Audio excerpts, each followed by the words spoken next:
My first image with Mark Steven Johnson was him presenting me with a very beautiful maquette, a small sculpt of Daredevil, and saying, I want it to look like that. And I thought, great, this we can do. Within a week, I got these frantic phone calls saying, the concept has to completely change. We don't even think we want it to be red. We certainly don't want it to have horns. They're freaked out that it might look too much like Spider-Man.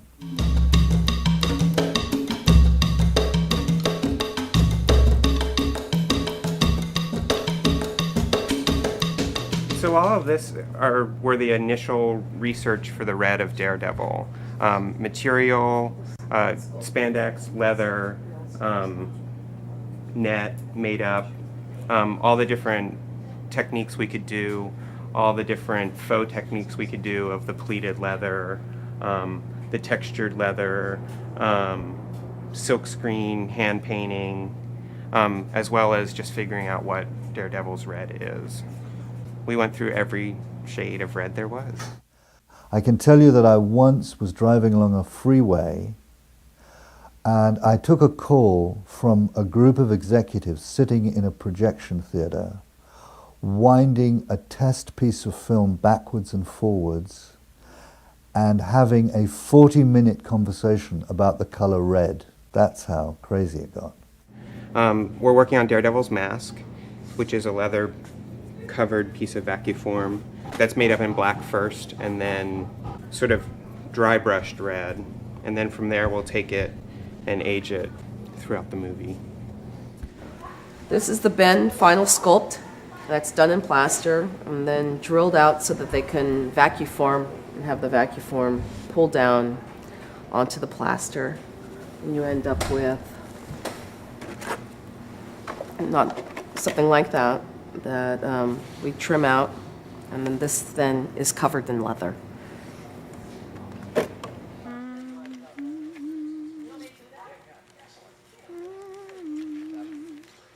Mark Steven Johnson's ability to cope with the vagaries of, and changes of opinion on this movie was remarkable. I'm so impressed with this young guy who can absorb that kind of pressure. And at some point you just feel like, you know, you're fucking Joan of Arc and you're hearing the voices. You're going insane.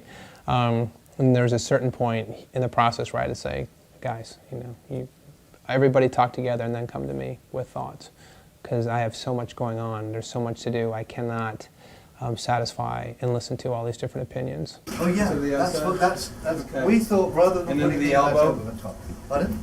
But you like the elbow pad. I quite like the elbow pad. I thought it was too thick. This is too thick and too much, too properly glued. And it's riveted to the sleeve, just below the muscle, so that the whole thing looks as though you shove, you know, it's giving it a whole reason for pulling the sleeve up. I think you should, I don't know, I think they should be cut off and just have them end and do something, I don't know, I just think, when these start rolling up, whenever we see guys with leather jackets that roll them up, I guess what we were trying to do was to get this idea to work, this idea of something that you yanked up for even higher. Yeah, it doesn't make sense to me. So are you saying you don't want any of that?